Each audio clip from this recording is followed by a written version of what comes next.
If you like processing power, but don't have any power in your personal processing, then this could be the laptop for you.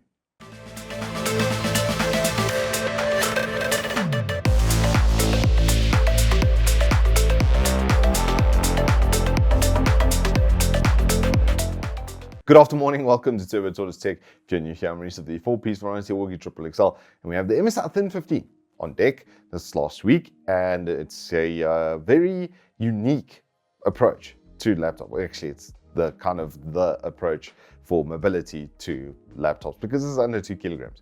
This 15.6-inch notebook is 1.86 kilograms, I think exactly. It's 21 millimeters at its thickest edge. So it's thin by name and it's very thin by nature. But what they're not thinning out, see what I did there, is the performance. I know that was terrible. I apologize. But I was kind of worried about this direction when I got the Cyborg 15, and I was like, it's a bit niche. But then they just threw a 12650H and actually let it kind of run pretty flipping super hard, because this has better multi-threading and better single-core performance than its Ryzen 5 7535HS counterpart, which is very, very nice. And then they slimmed down the GPU because all of this is powered with a whole 120 watt brick. It's in of itself quite light and slim. So that's the idea here, is to get as much performance per watt as humanly possible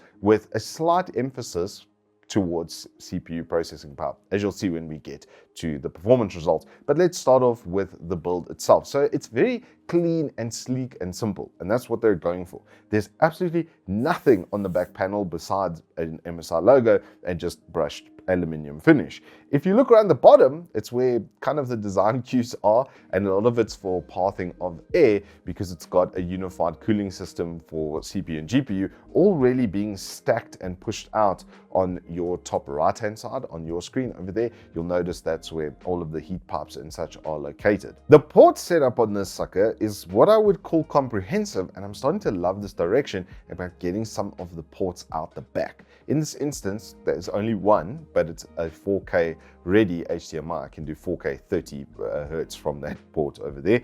And then on the right hand side, where all of that cooling is being stacked, you're going to see a USB then with the power input next to that. But on the left hand side, now we have what I would call a myriad of ports over there. So you've got your Kensington lock next to your RJ45 for your LAN. You've got a display port out over there.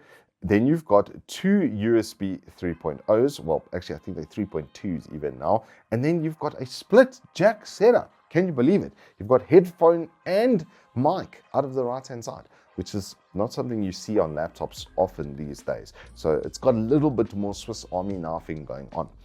In the centerpiece, the thing you're going to be looking at most of the time, just above that, there is a 720p pinhole camera and a set of array microphones. It's just so that you can do meetings and stuff on the go. I wouldn't rely on those microphones because you've got the split setup. You can actually put something in quite decent, or just get something USB or Bluetooth and connect that. But underneath that is what I would call a decent IPS 144 Hz display. Is lacking a little bit in saturation, but that flatter profile could be good for some designers who prefer that. But for us as gamers, I really am missing MSI True Color. It's one of the feature sets that wasn't in the MSI Center, and I would have loved to see it, have that included over here, just to give me that saturation option for when I'm gaming, so that things pop a little bit more. It's okay though. It's not what I would call lacking in brightness. It's perfectly fine over there. It's just a little bit dull. I just wanted to have a little bit more saturation for my own personal, that's what I like. But moving on to the keyboard, which is pretty cool. The WASD is see-through like it was on the Cyborg, and it's got a blue backlighting over there.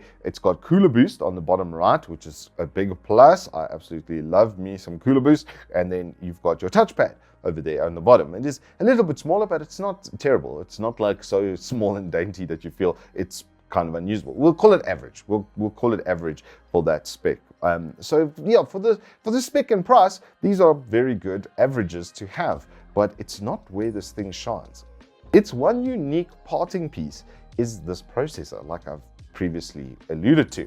So looking at the performance results from Cinebench, you're going to notice that it got a healthy nearly 12,000 on a continuous 10-minute test, and then 1,700 from the single core. The other scores that you're seeing there on the AI mode, so you do have to put it into the high performance mode, which is going to bring a little bit of noise along with it. If you're going to, well, having a look at that with the Cinebench test, you're going to see like 60s on the decibel meter. But in gaming, you're only going to see in the 50s. And if you look at the first of the synthetic benchmarks, you're going to notice that with both Time Spy and Firestrike, we didn't really get too much temperature. This even in this chassis, normally when you go thinner, I mean, it's just physics, you have to have more fan, but in gaming, we had like 50 odd decibels on the sound meter over there, and only in the mid 60s under a gaming workload. But this is with that 4050 with the lower TDP. So I think this thing probably tops out at about 65 or 70 watts, I think is the max that you're going to get from the 4056 gig. And it leaves it in a position where it's just good enough to get you 60 FPS in AAA games, like Cyberpunk as a good example. But if we look at the Counter-Strike test, that processor really comes to the forefront. This is actually really good for MOBA and for RTS and pretty much anything inside the FPS or esports kind of suite. It's going to be really good for that because of that single core performance that we're getting from the CPU. So this thing is really like a designer slash esports player's dream. If you're doing both of those things on the go, then this is quite a lot of processor to get that done. However, once again, because of the size, it's got a 52 watt hour battery. So I got just over 4.5, getting close to 5 hours worth of continuous video playback. So it's not going to be an absolute workhorse on the go. If you're doing light, like Excel or Word or something to that effect, you can expect 6 to 7 hours, which is not terrible considering the size and the weight. That's a big thing that we've always got to factor in with this particular design. But I love that they went for this processor because it's showing its chops. The only time it hit 90 odd degrees was in the CPU profile. The rest of the time it was really high 80s. And like I said, with gaming, you're only going to get into the mid 60s. So where gaming is concerned, it is a little bit drawn back because of that process, because of the way that they've done the wattage limited 4056 gig.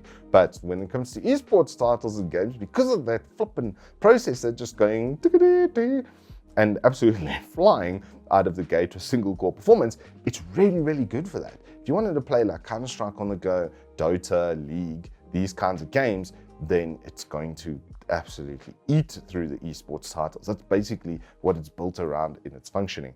6 gigs of video memory on the 4050 does mean you're going to be able to play like Call of Duty. Apex should run fantastically on this as well.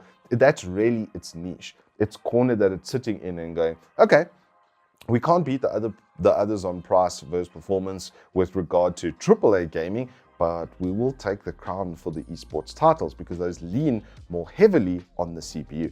The accompanying Wi-Fi and battery, as I said, were pretty good as well. And the test, the Wi-Fi especially, had really, really good solid transfer rates. It's a really nice network card that's in here. It's an Intel one as far as I know as well. So it works, all homogeneously in the system. So this thing is a serious processing powerhouse for something that fits into a chassis of the size. Most of the other ones are going on about another, 400 grams to half a kilo more, and obviously quite a lot thicker. Then you factor in their bigger power bricks. They're coming with 160 to say even 200 watt power bricks in some of these. So yeah, they've done a really good job in that facet of keeping the mobility and giving you insane CPU performance. That really is the niche that it puts itself into. These are in the spec that I've tested over here, about 19,000 Rand on the Evetech store. So it's very competitive on price. Most of the other ones are coming in at about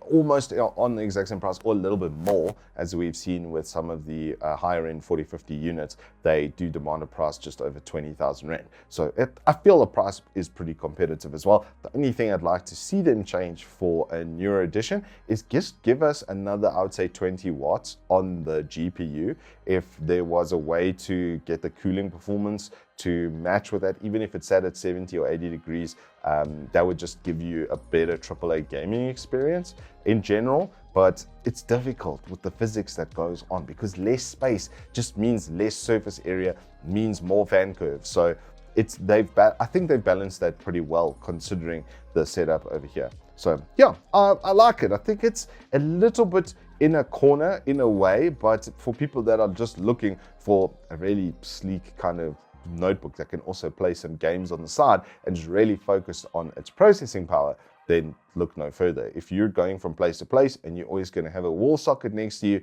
you've got quite a potent machine on deck. Anywho, that's all I've got for you on this MSI Thin 15. We hope you've enjoyed it. If you have, please hit us up with a like and subscribe, and I will see you on the flip side.